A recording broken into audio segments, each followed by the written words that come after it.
Now we are coming on exercise 4.2, question number 4. The question is, find two consecutive positive integers, sum of whose square is 365. देखिए यहाँ पे आपको बोल रहा है, क्वेश्चन बोला है कि आपको दो consecutive positive integers find out करने हैं जिनके की स्क्वायर्स का सम जो है वो 365 होगा। तो हमने पहला पॉजिटिव इंटीजर जो है वो मान लिया x। फिर हमको बोल रहा है कि दो कॉन्सिक्यूटिव का मतलब हुआ कि तुरंत इस x के बाद, कॉन्सिक्यूटिव का मतलब होता है जस्ट आफ्टर वन अनदर और लगातार। अगर पहला नंबर आपका x है तो उसका अगर आपको कॉन्सिक्यूटिव पता करना है तो आप उसमें +1 कर सकते हैं। तो अगर आपने पहला नंबर x लिया तो उसका कॉन्सिक्यूटिव उसके बाद वाला जो नंबर है वो हो जाएगा x + 1।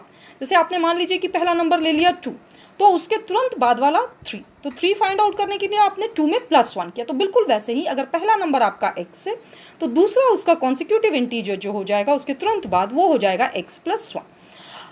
क्वेश्चन में आपको बोल रहा है सम ऑफ हुज स्क्वायर्स इज 365, जिनके की स्क्वायर्स का सम वो जो है आपका 365, यानी पहला नंबर x, इसका आपने स्क्वायर ले लिया, दूसरा नंबर x + 1, इसका होल स्क्वायर ले लिया, दोनों को प्लस किया और आपका प्लस करने के बाद जो सम आया वो आ गया 365।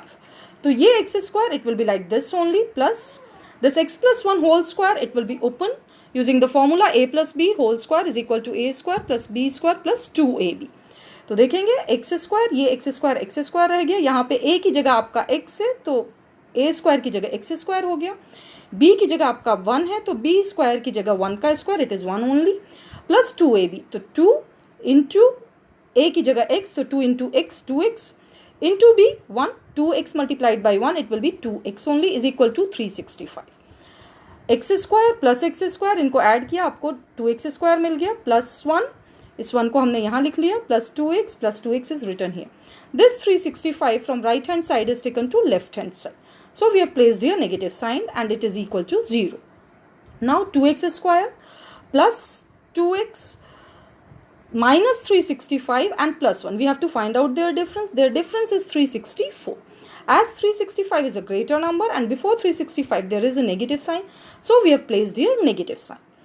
अब देखेंगे हम इन तीनों टर्म से 2 कॉमन ले सकते हैं। अगर हमने 2 कॉमन ले लिया तो ब्रैकेट के अंदर हमारा सिर्फ x² बचा, यहाँ पे यहाँ से हम 2 कॉमन ले चुके हैं तो सिर्फ हमारा x बचेगा, minus sign as we have taken 2 outside, so here it will be 182। 2 को जब हम 182 से मल्टीप्लाई करेंगे then we will get 364। So inside the bracket we have to write down 182 is equal to 0, and this 2 when taken to next side it will divide this 0, and 0 divided by 2 it is equal to 0. So we have got the equation x² plus x minus 182 is equal to 0. Now see here, coefficient of x² is 1, so value of a is 1. Coefficient of x is here 1, so value of b is 1, and the constant term along with the sign it is minus 182. Now you have to choose two numbers in such a way that their product is equal to a into c. a 1 and c is minus 182, its product will be minus 182. आपको दो number इस तरीके से चुनने हैं कि उनको multiply करके आपको minus 182 मिले और वही दो नंबर को प्लस या माइनस करके b के बराबर मिले। b का वैल्यू है हमारा 1, यानी दो नंबर आप ऐसा चुनिए जिसको मल्टीप्लाई करके minus 182 मिले और उन्हीं नंबर को प्लस या माइनस करके हमको 1 मिले। देखिए किस तरीके से चुनते हैं, 182 जैसे आप एलसीएम के टाइम पे करते हो वैसे ही आप करोगे, लेकिन हमेशा ध्यान रखेंगे कि आपको प्राइम नंबर्स लेने हैं। तो start from the smallest prime number, हमेशा आप छोटे प्राइम नंबर से शुरू करिए। यहाँ पे 2 रखा तो हमको यहाँ मिल गया 91, फिर हमने इस 91 को 7 से डिवाइड किया, हियर वी हैव गॉट 13 को 13 से डिवाइड किया, यहाँ हमको मिल गया 1। इन्हीं में से हमको 2 नंबर बनाने हैं।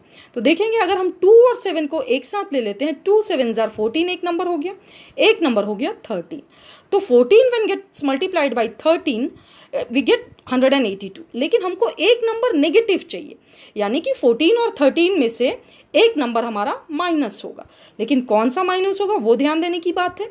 b जो है वो +1 है, यानी कि जो बड़ा वाला नंबर है वो पॉजिटिव है, इसलिए 14 हमको पॉजिटिव रखेंगे और 13 को हम नेगेटिव रखेंगे। When 14 gets multiplied by -13 we have got -182। जब 14 और माइनस 13 आपके मल्टीप्लाई हुए तो हमको मिला -182 and 14 minus 13 we are getting 1 that is equal to p। अब देखेंगे यहाँ पे हम लोग कैसे लिख रहे हैं, एक्स स्क्वायर, ये हमारा एक्स स्क्वायर रह गया, ये x जो है इसको हम लोग लिख सकते हैं 14x माइनस 13x। 14x में से 13x चला गया, आपको सिर्फ 1x बचा और वो x आप ऐसा लिख सकते हैं। -182 is equal to 0। X square plus 14x में से आपने x कॉमन ले लिया, जब x आपने कॉमन ले लिया तो inside the bracket only x will remain here, और आप x ये बाहर ले चुके हो तो सिर्फ आपका 14 बचा। अब इन दोनों में आप ध्यान से देखेंगे, आपको ऐसे इस तरीके से लेना है कॉमन कि जो ब्रैकेट के अंदर है, जो यहाँ पे x प्लस 14 मिला है वही मिले। तो आप देखोगे कि आप -13 दोनों से कॉमन ले सकते हो। आपने -13 कॉमन ले लिया, जब आपने -13 कॉमन ले लिया तो यहाँ पे सिर्फ x बच गया, आपने x लिख दिया। आप माइनस क्योंकि कॉमन ले चुके हो तो inside the bracket there will be only plus, and when 13 is multiplied by 14 you are getting 182, so inside the bracket there is 14 is equal to 0। Now see here, यहाँ पे भी आपका x प्लस 14 है, यहाँ पे भी आपका x प्लस 14 है, तो आप x प्लस 14 को आप कॉमन ले लीजिए। जब आपने x प्लस 14 पूरे को कॉमन ले लिया तो यहाँ आपका बच गया x, ये x हमने यहाँ लिख दिया, माइनस 13 क्योंकि आप ये x प्लस 14 जो है बाहर ले चुके हो कॉमन। अब केस फर्स्ट, हम जो पहला लीनियर फैक्टर है हमारा x प्लस 14, इसको हमने 0 के बराबर कर दिया। x की हमको वैल्यू निकालनी है तो हम 14 जो है नेक्स्ट साइड ले जाएंगे, it will become -14। So here we have got the value of x is -14। अब सेकेंड केस देखेंगे, x माइनस 13, तो जब हम x का वैल्यू निकालेंगे तो 13 को हम नेक्स्ट साइड ले गए तो नेक्स्ट साइड हमारा 13 आ गया। तो यहाँ लेकिन आपको बोला हुआ in question find 2 consecutive positive integers, आपके इंटीजर्स जो हैं वो पॉजिटिव है। तो इंटीजर जब पॉजिटिव है तो आप x इज इक्वल टू -14 नहीं ले सकते हो, आपको x इज इक्वल टू 13 ही लेना पड़ेगा। तो 13 it is your first integer and second positive integer will be x plus 1, that is 13 plus 1 it is 14।